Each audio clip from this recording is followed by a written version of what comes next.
We prove once again the American dream is still alive. Coming up, we pick apart Election Day's biggest winners and losers. I'm thankful that I even got this close. And achieve the outcome we wanted tonight. You voted. What did you tell us? Why and what now? Tonight's results show us that regardless of party, regardless of where folks live in the state of Missouri, they want something different. Plus the rest of the week's most impactful news stories straight ahead. Week in Review is made possible through the generous support of Dave and Jamie Cummings, Bob and Marlise Gorley, the Courtney S. Turner Charitable Trust, John H. Mize, and Bank of America N.A. co-trustees. The Francis Family Foundation through the discretionary fund of David and Janice Francis. And by viewers like you. Thank you.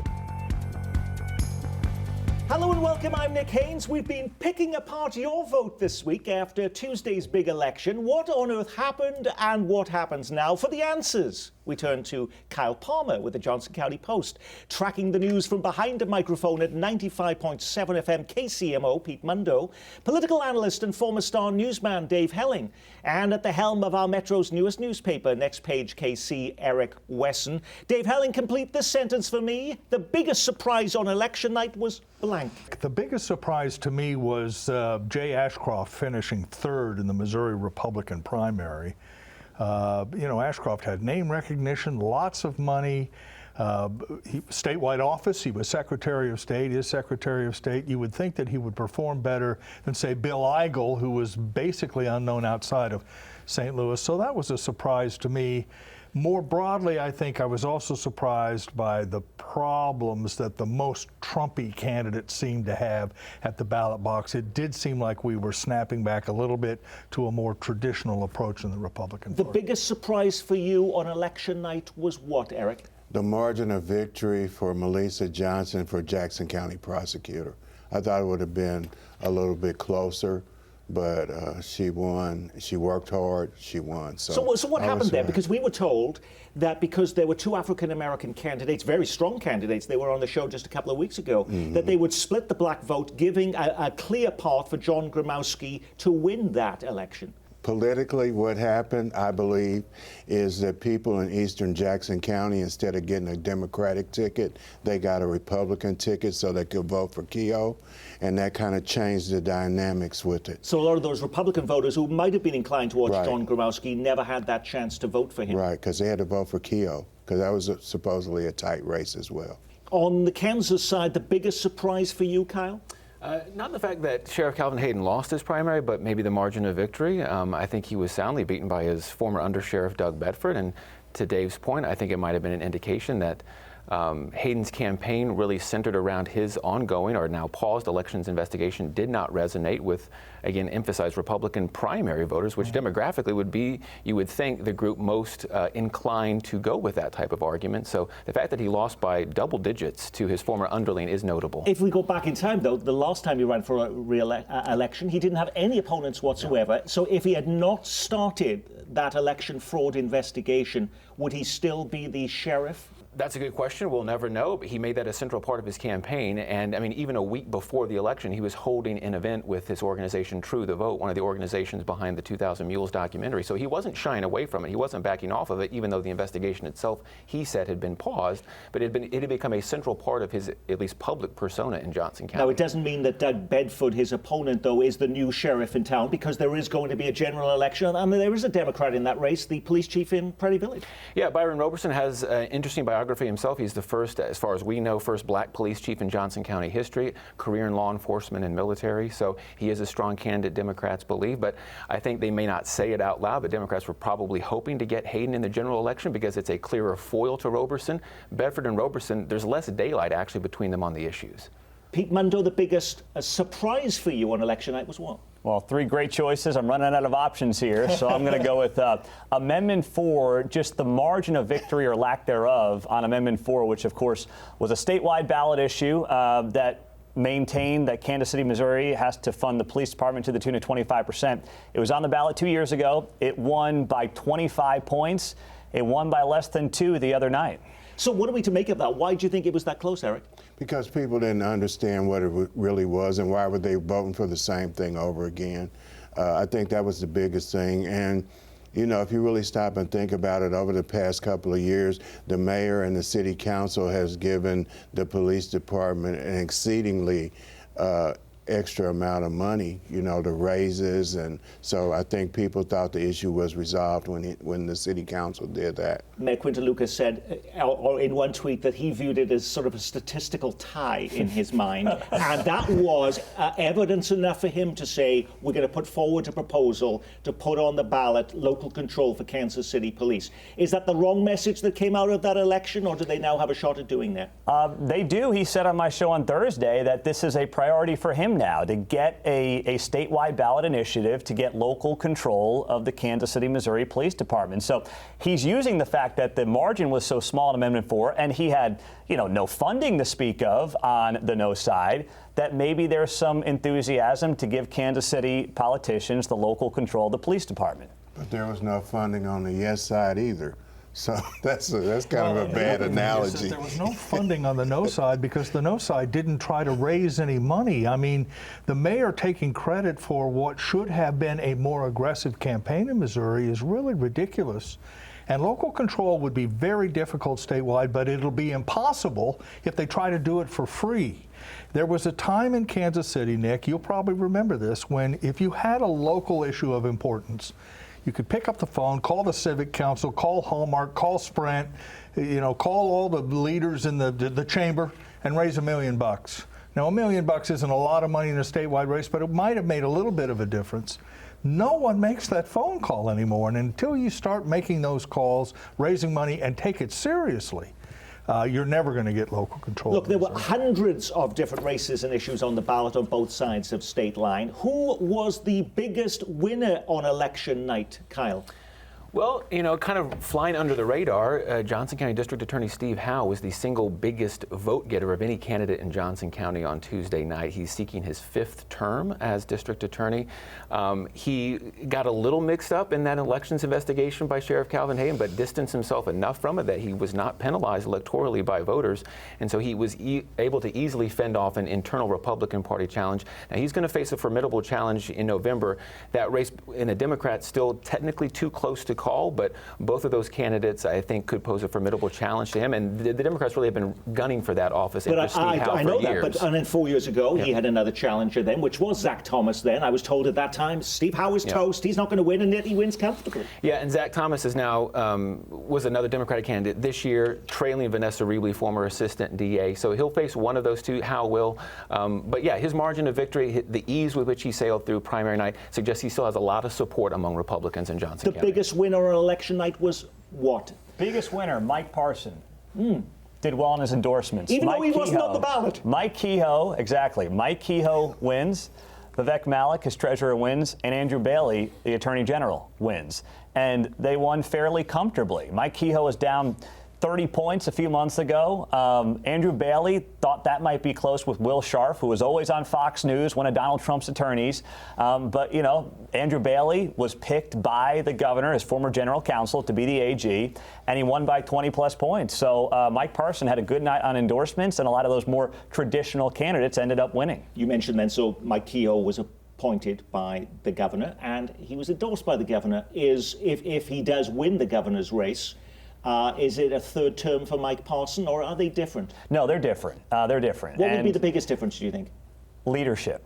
The ability to actually bring people together. Mike Parson, I would have him on a lot, and he would say, well, you know, I just take things from the legislature and I'll review it and sign what I want to. But you really need someone who's going to corral the traditional wing of the Republican Party in Jeff City with the Freedom Caucus members. And Mike Parson never really wanted to get in that fight. Somebody has to be, for lack of a better phrase, the adult in the room who gets these people together and say, hey, we should stop fighting each other and do things for the people of Missouri. And my hope is that, you know, the leadership of Mike Kehoe from his business days will do that. Mike Kehoe also a little bit more flexible on the abortion issue than the other candidates in that race, wanting to have exemptions, for instance, for race, for rape and incest on abortion. But also there seemed to be a breathing a sigh of relief among civic circles in Kansas City that he was the victor in that race, because he was the only one who seemed interested in giving any money to the sports stadiums. Right, although the ability of any governor unilaterally to rescue the teams is very questionable. You'll need legislative support of some sort. And don't forget, let's not forget that Crystal Quaid is on the Democratic side, the nominee, and she is a very, very high-quality candidate in a year in which, by the way, the Democratic nominee for president will be a woman, and that may have some impact on turnout. So Mike Keogh is not a shoo-in to be the next governor of the state of Missouri. Missouri has elected Democrats as governor before. Complete this sentence, Kyle. The biggest loser on Election Day was who or what? Well, we've already talked about Sheriff Calvin Hayden, but I think, behind that there is the leadership in the Johnson County Republican Party, the statewide Republican Party, which has gone more towards the party's Trumpian instincts over the last couple of years, relatively new leadership at both the state and county level. Hayden was one of their ideological allies. This is 2 elections in a row in Johnson County, going back to the local elections in 2023, where some of their most favored candidates didn't win. And so I think there has to be some real I would imagine there has to be some real soul searching about the direction of that party. But in terms of the loser, if you want to term it that way, on the night of election, on the night of August 6th, the backers of Calvin Hayden and his ideological allies, I think, certainly are licking their wounds right now. The biggest loser on election night, Pete? Jay Ashcroft. I mean, he had a double-digit, very comfortable lead with that name ID that Dave referenced earlier. Someone told me that his name ID was worth $6 to $7 million in advertising statewide, and he came in a very distant third. Kehoe at 37, Eigel hit 30, Ashcroft back at 23. It wasn't even close, and it's a huge letdown. Is that the end of his political career? I think so. I asked him once, I said, what happens if this doesn't work out? He said, you mean I'm going to be upset about, not being in politics anymore? So he's lost, races before. He lost, a state Senate race early in his career. He then became Secretary of State. Now he's lost this. I mean, and it wasn't even close. I don't know what his path would be. He can go back to engineering. He can, Nick. Okay, all right. Yes, no Dave, comments. the biggest loser?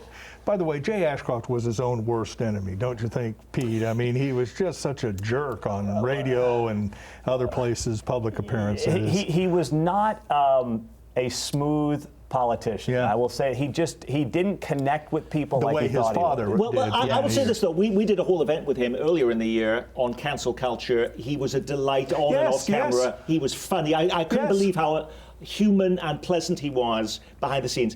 He got a little nastier closer to the election, and I'm wondering that, though, where you have to differentiate yourself in a very crowded environment where everybody's only concentrated on the presidential race. Then we've got the Olympics. How do you differentiate yourself during that? Well, he was in this impossible. I mean, his name ID was the best thing he had going for him. Eigel was running to his right.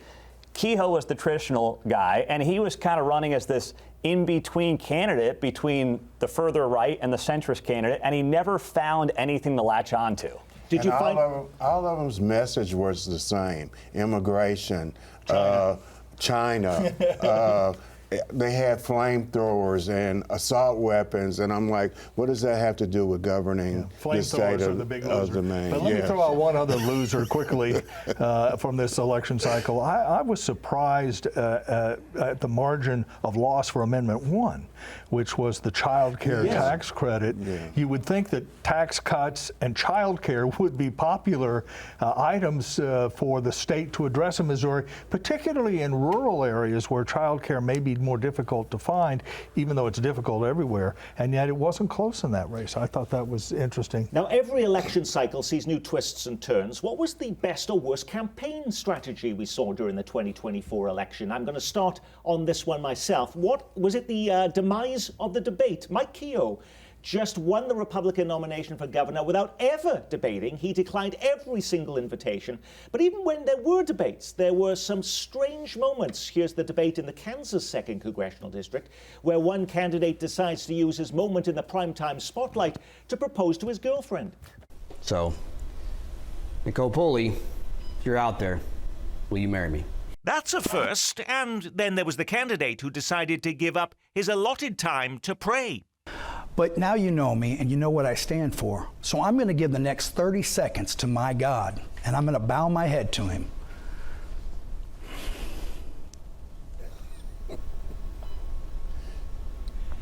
The clock would keep ticking and ticking. The moderators put in an awkward spot, of course, not wanting to be accused of being anti-God, but these were campaign decisions. What was the best or worst campaign strategy we saw during this 2024 election? The one, I think it was Igo, with the Hispanic guy behind him translating what he was saying in the commercial. I thought that was extremely poor taste. And I had talked to several people in the Hispanic community about it, and they didn't like it at all either. Dave. A couple of things. First, the worst strategy was by far by Valentina Gomez, which she was never going to win anyway, but she cut YouTube ads and Twitter ads that were just the most grotesque, profane, obscene, ridiculous commercials that you can possibly imagine. And of course, she got crushed in the general election. Okay, you were picking up on a trend here that we did see all across, actually, Missouri in many of these races, and that was the immigration issue. If you watch those ads, you'd think the biggest problem facing Missouri was illegal immigrants. On day one, I'll issue an executive order to arrest and deport every illegal immigrant in Missouri. I'm conservative Holly Rader. When illegals try to hurt our families, I'll do whatever it takes. I'm always packing, and when I take aim, I don't miss. Conservative Holly Rader for Lieutenant Governor. Told you. Now, surprisingly, the issue even spilled over into local races on the Kansas side. Some candidates telling the Johnson County Post that the biggest concern they were hearing from some residents was alarm that migrants would be housed in Johnson County's new year-round homeless shelter being planned at this former La Quinta motel in Lenexa. Are residents really concerned the county will be housing migrants there? They're concerned about it. I think it did come up tangentially in the primary elections. I think it will be a big issue because there's 3 commission seats up in November. There's still, of course, the sheriff and district attorney's race, so this issue could touch upon those races as well. This would be Johnson County's first year-round non-congregate homeless shelter. Non-congregate meaning people who stay there would have their own room. They wouldn't have to stay in a communal space. But in terms of migrants, it is possible that a non-citizen would be able to stay there because getting federal money to do this project, they can't inquire about a person's citizenship or residency. But whether that would happen, of course, the county says this is meant for Johnson County and metro area residents primarily. Many of the candidates, though, that we just saw in those clips and others who really leaned in very heavily on that issue lost on election day in Missouri. Pete, does that take away the resonance of that issue for the upcoming November? Will there be a dialing back of that of immigration as a result of that? I don't think so. Because you've, had an administration that has allowed 10 million illegal immigrants into the country, it's become a big issue across the political aisle. So it makes sense for Republicans trying to appeal to a base to use it. But there's only so much locally and locally and statewide that can really be done based on, the federal nature of the issue. Very quickly, the irony, of course, is that illegal immigration, to the extent it is a real policy problem, is a much bigger issue in Kansas than it is in Missouri because of the influx of immigrant populations primarily in western Kansas to work in the meatpacking plants and some of the other businesses out there. In Missouri, the amount of actual illegal immigration is relatively low, and yet it was elevated in some ways to the most important issue in this campaign. And I do think, and maybe this is an overarching lesson, Nick, the voters are pretty smart about this stuff. I mean, we I think we work so hard to sort of understand what the message is from candidates, but the voters get it, and I think they voted accordingly. But it was interesting, though, we did see Crystal Quaid, who is now the Democratic nominee for governor, also lean in on that issue, saying the border was an issue, and that I gave money, to Mike Parson, the governor, to send the state highway patrol troopers and the National Guard to the border. So it has obviously had an effect, and Democrats also feel they somehow have to lean into the issue, too. Well, she had tremendous name recognition, and she was running against a guy that owns some Wendy's restaurants, and his message wasn't really resonating that well. He had some residency issues, too. And they only happen to be 200 Wendy's and Panera restaurants. From Boston to Chicago, not a big company. But I think that Dave is right. Voters, okay, don't we have some other issues besides immigration to deal with? We've got crime, we've got taxes, we've got our highways. Let's talk about some of these other things we can fix. All right, with the presidential election consuming 99.9% of the public's attention and the Olympics gobbling up the rest of our waking time, how many people actually went to the polls this week? Was it higher, lower, or about the same as other presidential years, Kyle? Well, compared to the last two even year primaries, the turnout in Johnson County was down significantly. 2 years ago, of course, you had the Value Them Both amendment, which drove record turnout, over 50% turnout, which is unheard of for a primary. 2 years before that, in the presidential election, the primary, I think it was about 35%, so still very high. This time around, it was about 21% after Tuesday night. That will tick up slightly as they count provisional and mail-in ballots. So still, it was a much quieter election. And I will say in Johnson County, outside of the sheriff and DA's race, there wasn't a lot going on. So it was a pretty quiet ballot. It was also slower on the Kansas City, Missouri side. But does that provide any lessons for us for November, or are they completely different things? The turnout will be high. We're saving our energy. Just a personal anecdote quickly. I'm an unaffiliated voter in Johnson County. There was literally nothing on the ballot for me. Nothing. There was no reason for me to even go to the polls because all of the elections were based on partisanship, Republicans and Democrats. I think that's more common than people know. The unaffiliated registrations in Johnson County are up significantly, and that's maybe one reason why turnout But was also, down. there were very few competitive primaries for Democrats, so they had very little reason to go to the polls in Johnson County. Can we just mention very quickly Marvin Robinson's loss in the House District 35 in Kansas? That's an important race to keep an eye on. Wanda Page was the victor. It shows that Democrats who try to cross the aisle may suffer in primaries as well as Republicans who cross the other way. And David Haley won his Senate seat over in Kansas, too. He was kind of concerned. Against a young guy. A young guy ran against him, so he was kind of concerned about Now, Kansas City Mayor Quinton Lucas wasn't on the ballot this week, but he seemed to be spending an awful lot of time campaigning. He was in New Hampshire this past weekend, making speeches and meeting with groups on behalf of the Kamala Harris campaign. Just before that, he was in Georgia and Michigan, trying to rally young voters to support Harris. His vigorous travel schedule has not gone unnoticed on social media. "We don't pay you for that. Get back to KC and do your job," writes Amy on Twitter. Another says, "How much of my taxes is paying for these trips?" Who does pay for these trips? The campaigns do. Right. They do? Or Okay. the party. Yeah. Or the party.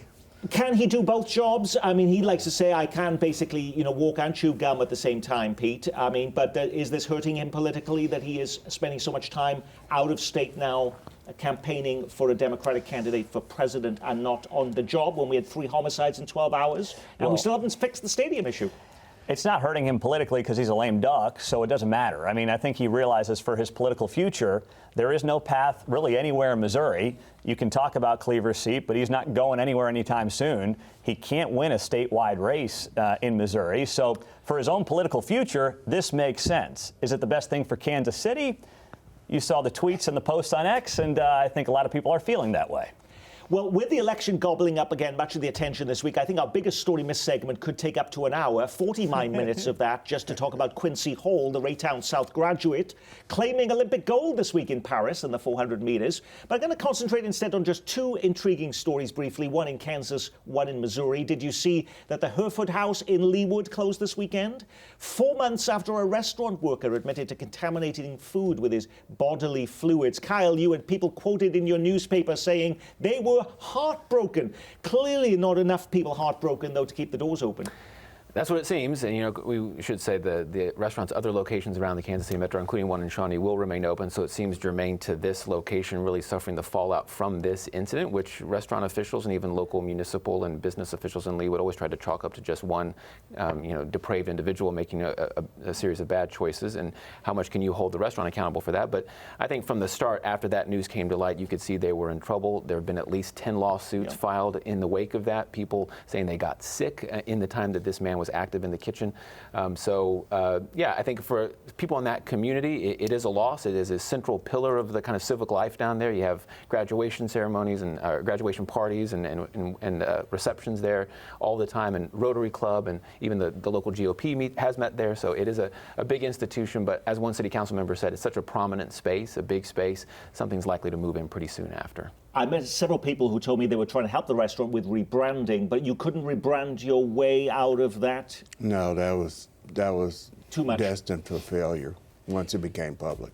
And on the Missouri side, there was a stunning development, actually, this week on that whole property tax mess in Jackson County. Remember all those protesters? Now the Missouri State Tax Commission ordering the county to roll back the property values on a whopping 75% of all homes. If I take my shoes and socks off to count, that's more than 225,000 properties. Is this a disaster for Jackson County government, or have we just started another long round of court battles and appeals, Pete? I'd say disaster for Frank White. Now, he says he's going to fight this thing, but this is the latest example of Frank White clearly coming off wildly incompetent and out of touch on this issue, saying he's going to fight it after the Missouri Tax Commission says roll these things back from 2023 to the 15% top threshold. I don't know what there is to fight. I mean, he's got to, I imagine, listen, but he's been fighting this thing all along, and constituents at some point will hopefully make him pay the price. Are they hitting the panic button over at the Jackson County Courthouse this week? And not only that, but other taxing jurisdictions. What does this do to the mill levy in the school district, for example, or other people who depend, other organizations that depend on the property tax? That's why I think it will end up in court for some time, so immediate relief to homeowners may not be possible. Pete is right on this, though. For Frank White's supervision, if you will, of the courthouse continues to be a major issue of concern and needs to be paid attention to. And his response is always, oh, this is political. They're coming after me because I'm a Democrat and it's Republicans. That story is kind of getting old. Everybody can be wrong about this, and everybody can't target him because he's a Democrat. And on that, we will say our week has been reviewed courtesy of Kyle Palmer from the Johnson County Post and former Star newsman Dave Helling. You can hear him 6 to 10 weekdays on 95.7 FM KCMO Pete Mundo, and every week in Next Page KC Eric Wesson. Now, before we leave you, did you know today marks the 10th anniversary of the police shooting death of Michael Brown and the start of weeks of protest in Ferguson, Missouri? We are going to have this week on the next week's program Chief Stacey Graves, Jackson County Sheriff Darrell Forte, outgoing prosecutor Gene Peters Baker, and Urban League CEO Gwen Krant, looking at the state of policing. We will see you then in this spot. I'm Nick Haynes. From all of us here at Kansas City PBS, be well, keep calm, and carry on.